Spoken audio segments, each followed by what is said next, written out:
Welcome to a Wednesday edition of Beyond the Arc. I'm your host, John Gonzalez, along with our NBA insider, Bill Ryder. And Bill, I see you a lot. We've been spending a lot of time together. Me and you, buddy. We're doing the show. Last night we had CBS Sports HQ after the late games wrapped. We did your radio show for CBS Sports Radio this morning. That was early. Back on HQ tonight. Beyond the Arc after dark last night. We had matching outfits on accident. It was kind of Beyond the Arc after dark, and we're going to do Beyond the Arc after dark tonight too. But first, we have to do Beyond the Arc in the daytime. I encourage everybody to subscribe to that show. We think it's coming along nicely. Download and follow us wherever you get your podcasts. Leave us a 5-star review. Throw in a question. We could read it in an upcoming show. Later in this show, we're going to do Stock Up, Stock Down, something we try to do on Wednesdays. And Jrue Holiday went on Draymond's show, Bill, and told the story, the behind-the-scenes story of how he found out he was traded for Dame, which was pretty interesting. We're going to get into that a little bit later. But first, last night, as you mentioned, we talked about it on CBS Sports HQ, the Lakers beat the Bucks in Milwaukee in a double overtime thriller. Bill, they had no business being in this game. Amazing. There was no LeBron. They were down 19. Yeah. They didn't get their first lead until the first overtime. And then along comes Anthony Davis, who's like, remember me, puts up 34 points and 23 rebounds and 4 blocks. And here's the biggest thing. He played a career high 52 minutes. You dropped it on me yesterday, and I want you to know that I stole it for CBS Sports HQ, but I did credit you. That's a mind-blowing. Because obviously this is a guy who's got I think it's fair, John, a reputation for being a little fragile or just concerned about injury. He doesn't load up the minutes like this. What a beast he was last night. He's limping up and down the floor in the fourth quarter and overtime. And I'm like, this guy needs a blow. He was limping so much. I was waiting for like a Civil War doctor to come out and like amputate in between a timeout. Like, he did not look great in that. And by the way, Lakers 2-0 against the Bucks this year. Both of the wins without LeBron, both within like the last week and a half. I mean, these are big wins for the Lakers. And I think they're 6-4. I think they're 6-4 this year without LeBron James. I don't want to make the Knicks comparison because maybe the Knicks aren't as relevant as the Lakers, but when teams and the Lakers aren't as good that are missing key guys win key games, I think it says something about their depth and what they can be if they get right or get healthy. And in the Lakers case, if they can actually get in the playoffs. I would like to give credit to Anthony Davis where credit is due, because as you mentioned, he has had this reputation, I think pretty justly, that he hasn't always been available. He's missed a lot of games over his career. This year, though, has been, I would argue, his best season in, I don't even know, like a long time, like certainly since the bubble championship, but that was, a weird season, right? This is his best full season in a long time. He's been largely healthy, almost always available. I would be shocked. They play the Grizz tonight, by the way. I'd be shocked if he plays tonight. I think he needs a little blow. But for him to come out without LeBron and this guy's having an incredible season. So I was thinking this last night watching the game, and I haven't given it a lot of deep thought. I think you made a similar point to voting. He might be a top 5 player in the NBA this year. I think sort of under the radar because of where the Lakers languish in the standings and because LeBron is still on that team. And by way of sort of an apology to Anthony Davis and giving the guy his flowers like you have on the radio show that you were on this morning. Good show. There's no we. This is mean. Sometimes certain people will get in a phase where I don't use their name for weeks or months or years at a time. I just so Robert Kraft is Bobby Cakes for reasons I won't go into, or Matt Eberflus is Eberflus. I may have referred to Anthony Davis as Humpty Dumpty only as by the name Humpty Dumpty Davis for a couple years. And street closes, I think you noted last night at HQ, because there has been a fragility issue, and it's still in the back of my mind. And it's probably why you're right and I'm wrong, among the many reasons the Lakers are unlikely to make a run. But last night, I caught myself again watching Anthony Davis, knowing we all do that LeBron's ankle injury is, okay, sure, but it's load management. Call it by any other name. It's still load management, that they're gonna rest these guys. Watching the Suns fall apart, maybe the Lakers can even get to the 8. I found myself believing in Anthony Davis at a level I have not since 2020. And to me, it counts. But he got him all that time off when they took a break, right? That he didn't have to play all the way through the sort of duration of a postseason. I'm with you, Anthony Davis. All the flowers, huge game, and maybe a sign of things to come over the next month or so. I think it's easy.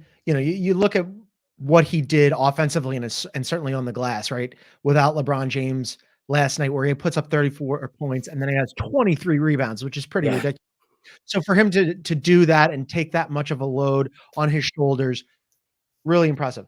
But for me, the thing that was the most impressive were the 4 blocks, because he's a lock for first team all defense this Yes. season for a reason. And 2 blocks that he had in that game last night, one of them was on Dame at the end of the first overtime to send it into Yeah. double overtime. And then he had another block immediately in double overtime to really give them a boost. And the first block, if I remember this right, was an amazing play, and the ball found its way to the Bucks, and it worked its way around the outside of the arc, and they hit, I think, a corner 3, or they hit a 3. But it could have been the play that won the game. Could have been one of the key plays that won them the game in overtime if the ball had bounced the right way. Those were both potentially game-winning plays. You're right. The guy's amazing. The guy's amazing. It was an important win for the Lakers, who now are pretty comfortably ensconced in that 9 seed. I mean, they've been there, for much of the season. They've been sort of oscillating back and forth between the 9 and the 10, but now they've got a 2.5 game lead up on the Warriors, and those charging Rockets 3.5 game lead for that 9 seed. We're going to get to the Rockets. Don't you worry about that. But what do you make of this team? Because, we've spent, I think, an inordinate amount of time talking about a 9 seed, and there's a reason for that. They are the Lakers. They do have LeBron James, but they've won 4 in a row now. And they have games like last night where they go on the road against the Bucks, who had been playing much better, right? We just spent the other day talking about how the Bucks have looked a lot better recently. And then all of a sudden they come charging back down 19 to beat them on the road. Like, I don't know what to make of this team.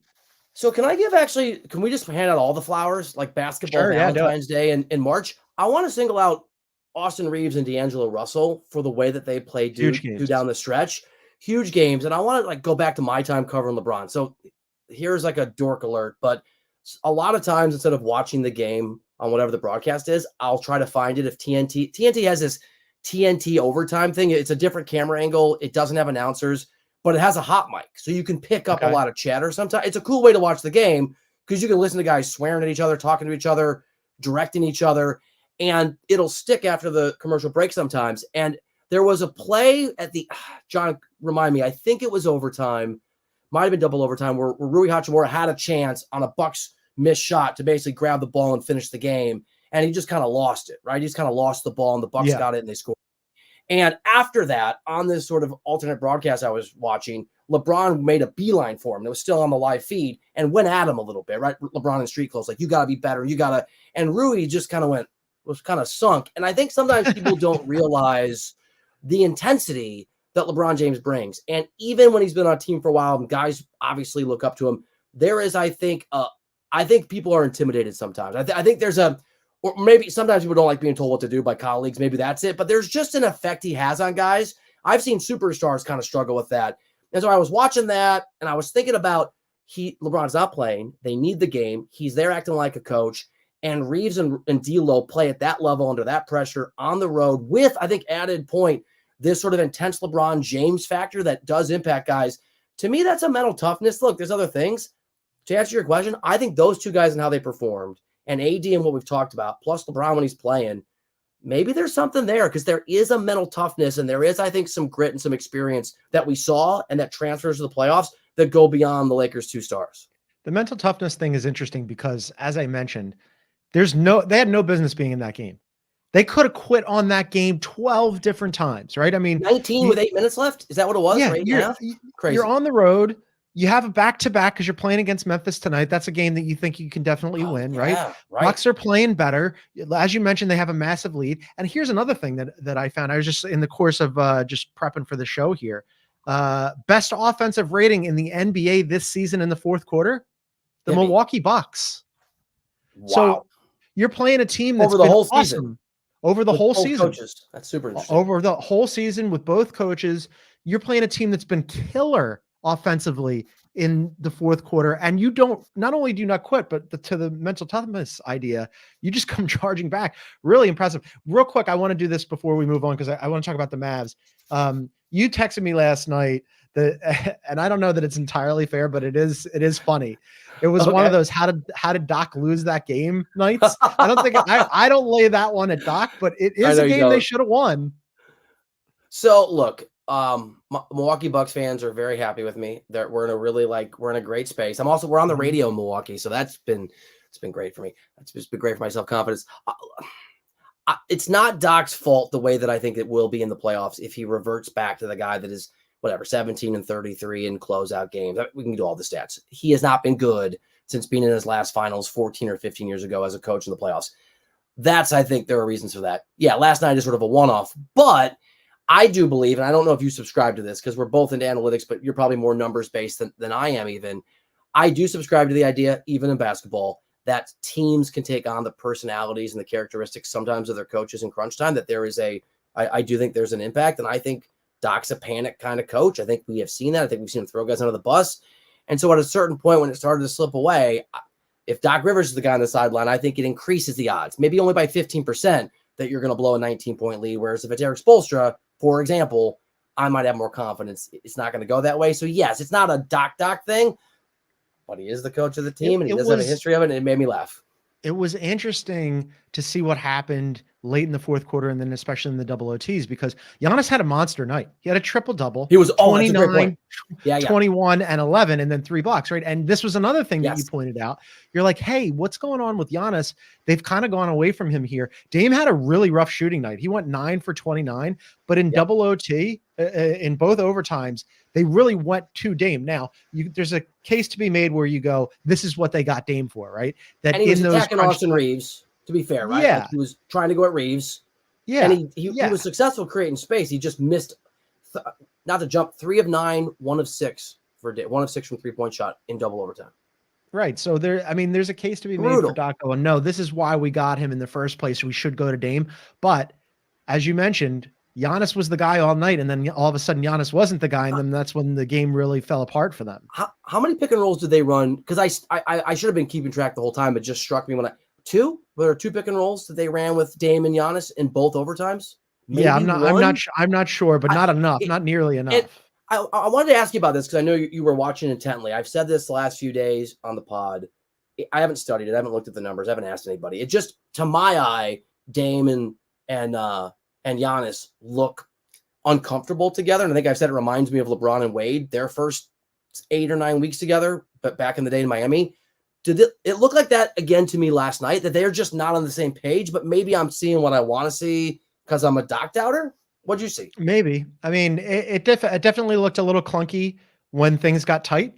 But I do think that they've been playing better. So tough loss last night, but definitely more of a Lakers impressive showing out. And by the way, as a byproduct of that, the Celtics clinched the number 1 seed in the Eastern Conference. That was a foregone conclusion, but that officially happened last night. All right, I want to move on to the Mavs because last night, big game in the Western Conference in that 6-7-8 grouping that we've been focused on all season long. Dallas Mavericks end up blowing out the Kings at Sacramento. They are now in sole possession, Bill, of that 6th seed. And don't look now. The super streaky all season long Dallas Mavericks are streaking once again. They have won 5 in a row and 9 of their last 10. And of that 9 of 10, the one that they lost was when Luka didn't suit up at OKC. They look real good right now. And look, credit where it's due. Kyrie Irving was amazing yesterday. I mean, he was phenomenal. And your guy, Daniel Gafford, looked really, really good. And I'll go further. This is, I think, where we converge, as we sometimes do. I'm not as high on the Timberwolves, even if Cat is there, and Cat's a question mark when we get to the playoffs. A 3-6 matchup for Dallas against the Timberwolves is pretty interesting. And while I'm more skeptical of Dallas than most people probably, and I think your point was great on HQ or the radio this morning or both, it's hard to, you can kind of see what you want to see in Dallas. It's hard to make sense of them. There is a clear path for me and how they're playing and how they might match up, where maybe they get hot and they make a run, because Luka's only been out of the first round once, right? This might be the year that changes. I have something. I was looking at this and I was like, oh man, I can't wait to run this past Bill. Are you right? It's going to blow your mind, man. That was my best. Let me lean back in my chair. If you're watching on YouTube, you watch me lean back. I'm ready now. You're sitting down. I don't know if I was going to say you should sit down. Maybe you should stand up. I don't even know. Over this 10-game stretch that I just mentioned, where they've won 9 of their last 10, right? I went and looked at the numbers. They're 6th in offensive rating over that stretch. That's probably something that we would expect because they're a good offensive team. They've got 2 great offensive players. We have said repeatedly that they're a bad defensive team, and they have been. Well, over that stretch, all of a sudden, Jason Kidd decided, we got to change the defense. So he inserted Daniel Gafford as a starter and Derek Jones Jr., who's he is their best on-ball defender. So now you've got a really good rim protector and a really good on-ball defender. Over that stretch, Bill, second in defensive rating in the NBA. You just mind blown. All right, let me process it. By the way, credit to you. Maybe Jay Kidd, right? Listening to Beyond the Arc. You had said to do that at some point a week or two ago. Many credit points. to you. Yeah, that one came home. That one. So allowing just 106.5 points per 100 possessions over that streak. They look different. Look, it's still going to be hard to hide Luka defensively. Kyrie writes 10 games. I know it's not a huge sample size, but if you're talking about how they're playing going into the playoffs and figuring out we do need to play defense, they kind of have. I mean, 10 games isn't nothing. It's not 4 games. You're sort of creeping toward where the sample size is definitely interesting. And you and I have talked a lot about top 10 in offensive and defensive rating historically, unless you have Shaq or Durant and Steph. Historically, you have to be in both to win an NBA championship. And if you get in the top 5 in both, which they're not quite over this timeline, but still, the numbers, the odds that you're going to be an NBA champion increase by a multiple of many. So, look, I don't know, and they're so streaky they can revert back, but I'm sold that there's something in Dallas that they can keep this magic bottled up. We have to go to a break, but before we do that, when you talk about the Magic and keeping it going, can they all of a sudden catch the Pels or maybe the Clips? They're a game back of the Pelicans. I still think the Pelicans are a very good team, and they're without Brandon Ingram right now, New Orleans, and that's part of it. But 1.5 back of the Clippers, who are in a free fall. And by the way, Bill, strength of schedule the rest of the way. Okay. Pels have the 7th toughest. Clips have the 10th. Mavs 23rd. They got a nice cake schedule coming up. Producer Aaron's going to kill me because I know we got to go to break. But I would even say the Clippers would be better off falling to that spot because I don't think they match up well against New Orleans. And if I'm them, I would rather play Minnesota. That I'm out on. I think the Clippers are not going to beat the Pelicans. They're not going to beat New Orleans. And New Orleans is one of those 4 teams we've discussed. I don't think so either. I think you and I are not aligned on Minnesota. But to be fair, I do think, I think so. Momentum matters. I do think momentum going to the postseason is often a reset. And I haven't looked at the data, but I've had guys tell me around the league that they think the play-in, because it's this sort of weird hard pause, makes it a real reset. That you may be on fire heading into the postseason. Maybe it doesn't matter as much, or you may, like the Clippers, just be a dumpster fire floating down the river like that GIF, and maybe it doesn't matter as much. And there is talent there. But I think the Clippers can fall. I just don't know. I think I would rather play Minnesota than New Orleans. Period. In the vacuum. As we head into the postseason here, I like the Mavericks a lot better than I like the Clippers right now, and I like them a lot better than the Suns too. But and I mentioned this to you last night. So the Kings lost. The Suns should be in that 7 spot right now, but they're not because they had one of the worst losses in the entire season in the NBA the other night when they lost to the Spurs without Wemby, and they've lost to the Spurs 3 times this season. So I don't know what the Suns are doing either, but the Mavericks are definitely trending in the right direction. I'm adding them to my ever-lengthening list of teams that I'm claiming as my own.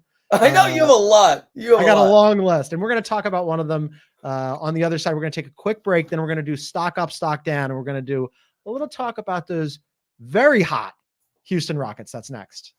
For the last 4 years, I've been a prisoner of this hotel. G-sharp, I believe.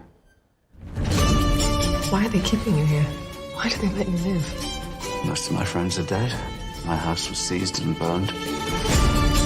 You must never leave. If you do, I'll be waiting. They can take away everything. But they can't take away who you are. Back to Beyond the Arc. I'm Johnny's Bill. We encourage everybody, please check us out on YouTube. We go live Monday through Friday at 2 p.m. Eastern. You can find us at Beyond the Arc CBS. Subscribe to our page, hit the like button, leave a comment. There's a notification thing you can turn on that you'll find out when we go live. Go ahead. I got excited. Can I give another reason why you should watch the YouTube feed live every now and then? I'm a trailer guy. We discussed this. I watch movie trailers nonstop. You name a movie, I've seen the trailer 50 times if the trailer's good. I love the Paramount Plus trailers. That one was what, A Gentleman in Moscow, I think. I love them every time. Like, I'm in. I want to watch it. You're such a company man. I love it. And the I like company's going to love it trailers. too. Give that man a raise. We've been talking to each other nonstop about basketball. We're going to do a little bit more of it on Wednesdays. Subject and topics permitting, we're going to try to do a little stock up, stock down. It's a fun way for us to talk about things that we're excited about or not so excited about in the NBA. So we're going to start with the positives as we tend to do. And Bill, you're going to go first. All right, I'm not going to belabor this because we've talked about them a lot, but you have to stock up the Lakers, not just because of the win and not just because of Anthony Davis. The Suns crashing and burning before our eyes. And John, you noted the brutal loss for that Suns team against a Wemby-less Spurs, coupled with that crazy comeback last night for LA against Milwaukee, means they've got an actual chance to get out of that bottom play-in situation and really dramatically increase their odds of making the actual playoffs and avoid the 1 seed where presumably I think Denver will be. That still has to be determined. A lot of stock ups, the stock way up, I should say, for a lot of reasons for me for LA. Yeah, I mean, as we mentioned to start the show, weird team, weird season, hard to pin down. Still, we had this conversation probably a zillion times about who we liked more in the playoffs between them and the Warriors. And I was pretty firmly in the Warriors camp. But as this thing drags on, what they did last night was impressive. They do have a mentality of, we're just going to try to beat that team in front of us. Whereas the Warriors are just coming apart at the seams a little bit here. Stock up on the Lakers. The team that's right behind the Warriors, though, is where I'm going. Yeah. I'm going stock up on, I'm going to call them my Houston Rockets. I saw this coming when maybe some others didn't. They've won 9 in a row. It's the longest streak in the NBA. Over that period, they are 8th in defensive rating, which is something you'd kind of expect because Ime Udoka is sort of known for playing through his defense, and he's got a young team that he's trying to marshal, and they're figuring stuff out here. 13th in offensive rating, though, Bill, is where I was a little surprised because 7 of those 9 wins have been without Alperen Şengün, who I'm super high on. I love that dude. I think he's so good. Here's where I'm a little worried, though, because it's been really good for them lately. And I said to you the other day, I would like for them to get that final play-in spot. I know, you and Ashley mocked me. No. Well, not you. Yes, you. Me. Yeah, no, you're mocked. You and you should be rightfully mocked. I really listen. I've spent so many years. Yes, Ashley made a great point about this. We don't know how many more years we have of Steph Curry and a play-in, loser goes home, loser goes off to Cancun match against LeBron James would be pretty amazing television. But in terms of the team and the team that I'm more excited to watch right now, it's the Rockets for me all day long. We've seen the Warriors. We don't know how much is left of the Warriors. I just am more excited about the Rockets. Here's where I'm a little worried, though. Okay. The schedule gets real tough starting tonight. They're at OKC, then they're at the Jazz, then they come back for the Mavs, then they're at the Wolves, and then they have those Warriors. That's the next 5 games. That's dicey. By the way, I just got to circle. I wish I had a ding, ding, ding button because producer Aaron just put in our chat exactly what I want to say to you. It's not that we were mocking you that you wanted the Rockets in the 10. We know that about you. It's that you thought it'd be better for the NBA. That was what I was mocking. No, not for the NBA. I said more fun. Oh, we will pull the tape. Said more. We can rewrite that. I said more fun. It is for me, my idea of fun is give me a 1-8 OKC versus Houston. You said it would be terrible for the NBA, and you're right. The ratings would be horrendous. It would be bad. You know where the ratings would be awesome? My house. Do you know where the ratings would be awesome on this podcast? I just wrote down while you were talking a new idea, a segment about you. I'm going to give it to you whether you want or not. We have to power rank John's teams, right? Because you have all these teams that you love now. And you have to power rank them by pure basketball affection. Okay. I think we should do it. And you have to explain because you've got, you're supposed to get a Thunder jersey. You're a Rockets guy. You're in on the Timberwolves. Obviously, I'm in on the Mavs. Oh, yeah, you're the Mavs. You're a Sixers fan. I'm sorry. Last. No, that's last. The last team would be 30th would be the Sixers. You're the bit before the bit. I'm just saying. All right. You do your next one. Columbus City. All right, stock up. I think we're going to dive in this more at another time, but I want to just hit it briefly. Yeah. I think SGA's MVP chances are high. And the reason I'm thinking about this is I got the official email yesterday from the NBA that I will be voting for all of these awards. And so that is the sort of kick in the you-know-what where I have to really start thinking about it, calling people, crunching the numbers, thinking in a pretty in-depth way. There's an if here, but if Oklahoma City finishes top in the West, and obviously, John, they're in striking distance and they can do that. I think it is a fair debate. I don't know where I would come down in the debate. Pure guess, I'd say I probably am 70-30 to still vote for the guy in Denver. But I think he actually has a chance, and I think that could be something to keep an eye on over the next few weeks. Yeah, I mean, Shaq brought this up on the broadcast last night, where his MVP, on the radio show.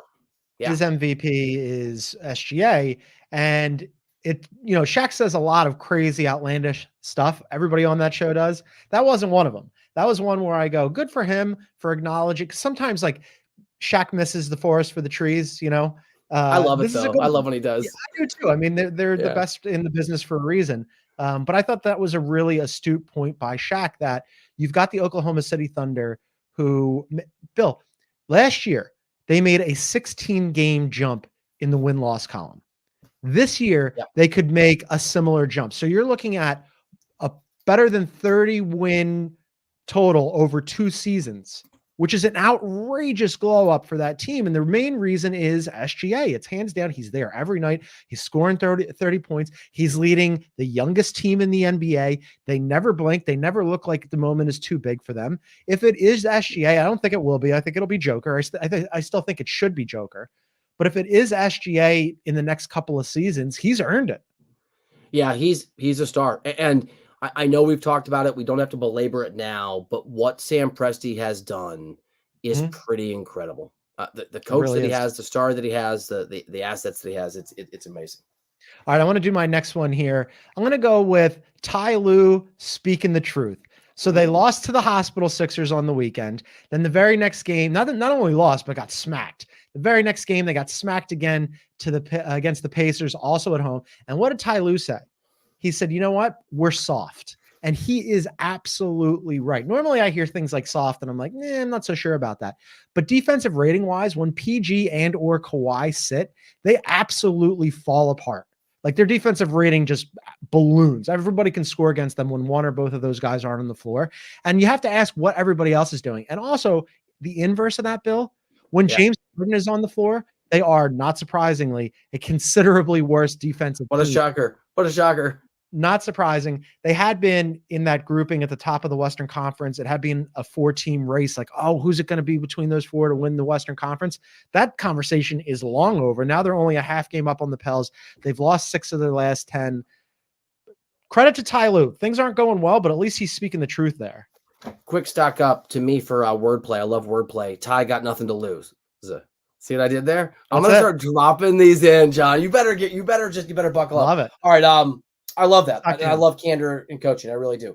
And I'm going to deliver those lines better next time. I'm working on it. Stock down very quickly. We've talked about this. The Suns, you were right. You brought this up a while ago too. And not that I didn't believe it, but those fourth quarter woes have been legitimately problematic. They are a hot mess. It is hard to believe in them on any level. They keep falling. They keep crashing. They keep burning. It doesn't get easier schedule-wise for them. So good luck, Phoenix, because this was your future you mortgaged for, and the future is pretty bleak. Yeah, it really is. And we have to get into that more. Maybe we'll do that later on this week. But the hardest schedule remaining in the NBA. And when you're talking about the fourth quarter woes, I went and looked at the net rating. So they have the worst net rating in the NBA this season for the entire season, right? They're minus 14. I believe it's minus 14.1. In the fourth quarter.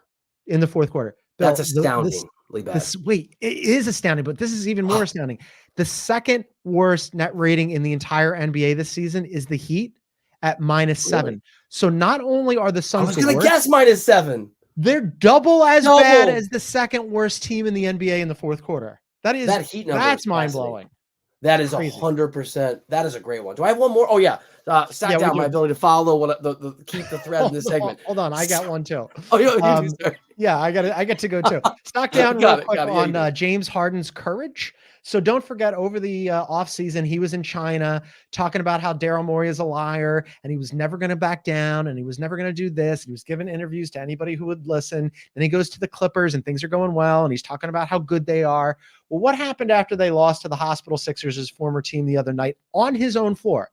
He no-showed afterwards to the media, skipped out the back before the locker room was even open. I thought that was ridiculous, funny, but ridiculous. And by the way, Who do the Clippers have tonight? They're in Philadelphia against the 76ers.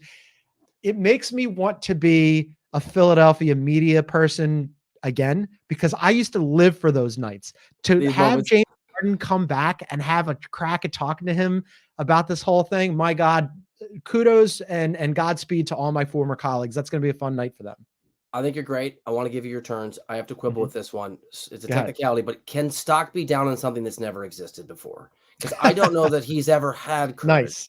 on any level. But beyond that, Nice. beautiful, beautiful, beautiful. All right. I am not good at every other, apparently. All right, it's my turn, right? All right, stock down the Bucks. I'm not even going to talk about it. We all know what's going on. It's going to get worse when the playoffs roll around. Enjoy whatever run you go on in the next 10 games. Cool. Good luck. That was easy. That's it. I mean, look, as we said, the Celtics have the one locked up. Everybody else is literally playing for second, and we'll see what happens with the Bucks. Although I am a little, now that I went back and as I mentioned, saw how good they've been in fourth quarter offense, makes me feel a little bit better about them. All right, last stock down for you. So you and I get off HQ last night.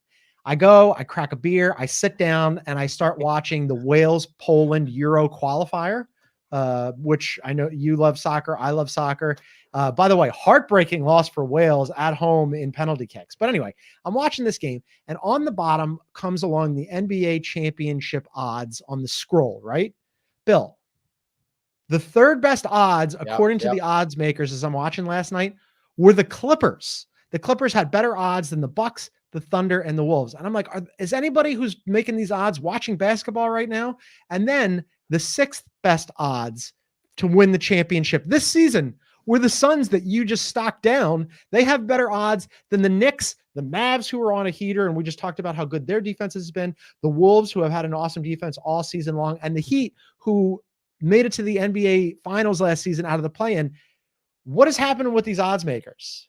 I mean, look, the markets tend to be pretty accurate. Not entirely. There are obviously surprises. I think it's a pretty, I know you like to look at predictive models, and those are really good and they're really smart. This is also a predictive model, like predictive models that have their approach and have a history of success, but are not infallible. And so you have to apply what you're seeing and what you know. And I brought this up with you, I think maybe it was Ash, a week ago on the pod, or maybe two, that this is where they've been most of the year. It's where they were a week ago. It's where they're going to be whatever happens a week from now. And I think the short answer is, and it may be wrong, they are experienced.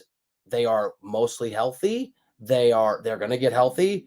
Kawhi Leonard is a star and a playoff, like historically great playoff player when he's able to be out there in the playoffs. They look at that talent and they must think there's a chance. I was with the Clippers for a while. I have lost some confidence because I do think dysfunction behind the scenes is a significant factor, and we rarely see it. If it bubbles up to the point we know there's dysfunction, Ty Lue's talking about it there, then it's real bad. And so I think that is an important thing. Also, them being more bullish on the Suns too. It made my head hurt. Yeah, I mean, they do have talent, but they haven't been playing well, and things aren't like the schedule. All of these things do not look. Can I tell you what I think? I think the real takeaway too is that Vegas does. I think it's less about the Suns and to a degree the Clippers, and more about Vegas doesn't think that the Timberwolves are legit, and they don't think that the Thunder are legit. And they don't think. I mean, I think that's a lot of it too. Is Vegas is baking in whatever their approach and their model, this notion that there aren't that many contenders, and the teams that can beat Denver are not the teams that maybe are near the top of the standings. And this is why the NBA has a gambling problem, and it has nothing to do with Jonte Porter. They need to listen to this podcast and find out who the real contenders are and who aren't. I'll rattle them off at another time. We're going to take a quick break. On the other side, we're going to discuss how Jrue Holiday found out that he was being traded for Dame. And then also we're going to wrap up with the story of Matt Barnes versus a possum. You trust me, you do not want to miss that. That's next. It's time for a little all-star college basketball. It's the Reese's College All-Star Game, April 5th on CBS Sports Network. All right. Wednesday edition of Beyond the Arc. We're back, Bill and John. Look, getting traded is part of the NBA. It's part of the game. But Jrue Holiday went on Draymond Green's podcast the other day, and he explained how he found out that he got traded for Dame. It was pretty interesting. Did you know that you were getting traded? I'm taking a nap. I see the text. I see a call from the GM, and I'm like, I'll call him back. Like, I'm deep in this nap too. I'm saying it's a good one. And then 2 seconds later, my agent calls me. So I pick up his call. He's like, "You talk to him?" I'm like, "Nah, bro, I'm sleeping." He's like, well, you just got traded, so you should probably call him back. And then I ended up looking at my phone. He ended up texting me everything that was happening. Like, yeah, we traded you here. And then I ended up calling him, and he ended up saying, like, yeah, we traded you for Damian Lillard. So I also had no clue. I think for me, it was just a shock because at least let me know 24 hours in advance, not 5 minutes in advance. And maybe I'm asking for too much. Bill, is that? What a- I understand where he's coming from, especially on the nap component, but is that Yeah. realistic to give him a 24-hour? I mean, No. because things happen sometimes. Here's why. Let me give you by the way, I know Adrian Wojnarowski well and consider him a friend, and I like him. I don't know Shams well, but in my interactions, I like him too. So this is not a criticism. But have you ever noticed that NBA writers, reporters speak about them in hushed tones as if they're Voldemort, like you can't say their name? I'm going to say just the real thing out loud that friends of mine are weirdly nervous about. The way that those two reporters break every single story in the NBA is through agents. That is how they do it. They have cultivated remarkable relationships with agents, and that has allowed them to leverage GMs. And good for those guys. They're amazing at the job, and they set sort of the agenda for news in the business that we're talking about. And the reality is that if you're the GM that Jrue Holiday is calling out is John Horst. If you're John Horst in Milwaukee, this is just my perspective, and you are trying to steal Damian Lillard basically from Miami, because remember, Lillard's message was, it's Miami. I'm only going to the Heat. Lillard's agent was over the top in a way that was problematic to the NBA with how much and how aggressive he was Miami only. You cannot let Miami know. You have to guard from Miami that this is happening because you don't want them to raise the price. You want to sneak in there. Yep. And again, I'm not criticizing Woj. I'm not criticizing Shams, but everybody knows this. Those guys get information by trading information. So I know that GMs will call them if they don't know what's going on and try to get the information from one of those two guys so that they know if they actually have to go up or down on a price. My point is this. You can't tell Jrue Holiday because he's going to tell his agent, and that agent is going to call Woj or Shams, and that's going to mess with your deal. If you're the front runner for a guy, you can inform those guys. If you're trying to sneak in on the back door and get Damian Lillard in a major coup as a secret, and that secrecy is part of your strategy because of what the price, you cannot tell the guy until the deal is done, because if you do, one of those two reporters will report it or tell their sources so that they can make adjustments. That's just the reality. I mean, I think that's right. It would be one thing if Jrue Holiday woke up from his nap and found out on Twitter, but clearly Horst was trying to call him and his agent to tell him, look, man, thank you so much for everything you've done. Right. But I wanted to tell you in person. There have been, a million times where players find out from the media that they get traded. Like, Boogie Cousins found out when he was at the All-Star game. I was at that scrum. Right. I was there when he found out. And people are like, that's when it's tough. He didn't But in this know. Instance, yeah. I knew before he did. People find, and when the player finds out after we find out, that's a bummer. But he was clearly trying to reach out to him and be like, hey, I wanted to tell you in person. But Jrue was deep in his nap, and that's something that I definitely respect because NBA naps are big. Oh, well, I mean, I get made fun of for this by my friends and family, but we're not NBA players, but we do live NBA hours. I take a nap as many times as I can. I'm up late too. Dude, let me ask you this. I get up at 4:30 in the morning for my radio job, my time. Mm-hmm. And you and I were up last night till what? On the air together at 10? Our time? Pacific time? And whatever. So 1 a.m. Eastern. I can't do it much anymore because of this lovely podcast, but there are times where I will take a 4-hour nap, and my friends just tell me that's not a nap. You've crossed whatever threshold there is. Noon to 4 is not a nap. Is that a nap, or am I just sleeping twice? That's a lot. My regular nap, like if I hit like a 20-minute nap would be fantastic for me. 20 to 40 is like the real sweet spot. Anything north of 40, then all of a sudden, like something must have happened the other night. Like I must be really tired. But I understand. 2-hour napping, 3-hour napping, 4-hour napping, like once every 2 weeks. When I find a window, I'm out. Hey, you got to get it where you can. Right. But I understand why Jrue was a little upset because, this is, people forget that these guys are people, right? Like trades happen and like weird stuff happens. I was telling you and producer Aaron before the show, I remember I had to go back and look it up, but I found it. Literally a decade ago, back in 2014, the Sixers were playing in Atlanta, and they, on that day, traded Brandon Davies to the Nets. And as luck would have it, so like if you're a basketball player, you're like, man, I'm on the road. Like, how am I going to get my stuff? Where am I going to? Whatever. As luck would have it, the very next game for the Sixers, 2 days later, was in Brooklyn. So Brandon Davies, after getting traded to the Nets by the Sixers, just hung around in Atlanta, and then the Sixers gave him a ride to Brooklyn to where he was going to play Oh, for that's his so new team. sad. It's like your So he's ex-girlfriend driving you. Yeah. I mean, so Yeah. okay, nobody has sympathy for people that are rich, and that's silly. But can you imagine if you and I could be traded, right? If it was just like, hey, Bill, we've actually sent you and John Gonzalez over to NBC Sports. You're moving your kids to where are they based? I don't know. You're going to be in their operation out of Stanford. Like, have fun. Tell your kids they're getting new schools and new friends. Apologize that you guys bought a house. We didn't actually, can't get that in LA, but whatever. You bought a house last week, and that's real life stuff, and there's no notice. It's just boom, you're gone.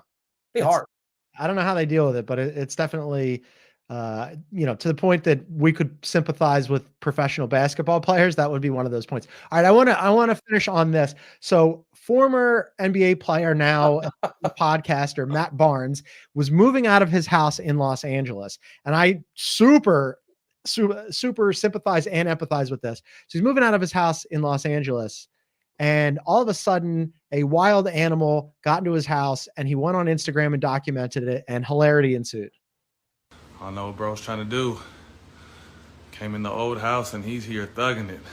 So I made a little box area where you could just run right outside. I don't want no problems. You can't go this way. All you can do is peacefully run out, bro. So what we gonna do here? Do possums jump? Anybody know? Yes, and they climb and they're mean. That isn't working. So wow. The thing goes on. I encourage everybody to go and check it out. It was hilarious. He's throwing oranges at this thing. He's on the island in the middle trying to poke it with a golf club to get it out of the house. It was unbelievable. Not a good idea. Those things are so. When I was going to college in MIZZOU, Missouri, I went down to some buddy's place in some rural place for Easter or something one break, and we were driving in his pickup truck, and he just veered randomly and violently and ran something over. It was a possum. They just try to kill all the possums down there because they're so mean. That was my city boy awakening to, we run possums over down here. Yeah, those things are mean, man. Be careful. The reason why I said I feel for Matt Barnes is where I live in Los Angeles is pretty remote. It's as far south as you can go in LA County and still be in LA County. And there's a lot. And when I say a lot, I mean a ton of wildlife around where I live, to the point where we had a skunk that got into the crawl space, had to get that out. That wasn't fun. We had an owl die on the side of the house. Okay. We then set up a camera on the side of the house to make sure that nothing else had died and the skunk hadn't come back. When we found out that we have a neighborhood raccoon and a neighborhood possum who visit pretty much every night, in addition to the neighborhood cat. So we're taking a walk around the neighborhood, and I'm telling this story to my buddies about all this wildlife that's in my house. And my neighbor, who just happens to overhear me, goes, "Oh, you don't even know. I was sitting in my house one night, the sliding glass door open in the back. Him and his dog are just hanging out on the couch. There's a treat he's got a tiny dog too. He's got a little treat on the floor for the dog, when a coyote walks into his house." And the coyote looks at him into the house, fully into the house, looks at him, looks at the small dog, looks at the treat, sniffs around, takes the treat, and walks out. I would have moved. That would have been the end for me. We have coyotes here. I live in Manhattan Beach, which is a part of LA, as you know. We have coyotes here. And that you would think there's nowhere for them to be, but where there's one coyote, there's a lot of coyotes. They're pack animals and they're extremely smart. So Matt Barnes could have been worse, man. Could have been a coyote. Could have been 5 coyotes. Could have been 5 coyotes. All right. That's it for Coyote Talk today. We encourage everybody to tell your friends about the show. Let them know that we're here Monday through Friday, 5 days a week. We go live at 2 p.m. Eastern every single day. And then you can find the podcast wherever you get your podcasts. And also, Bill and I were on CBS Sports HQ last night. That's our streaming network. We're going to be on tonight again after the Suns and the Nuggets game. So if you're up late, you're watching basketball, come hang out with us. We're going to do a little bit more basketball as well. But for now, for Bill Ryder, our NBA insider, I am John Gonzalez. We're going to be back at it tomorrow. Ashley Nicole Moss will be here. And we thank you guys so much for tuning in.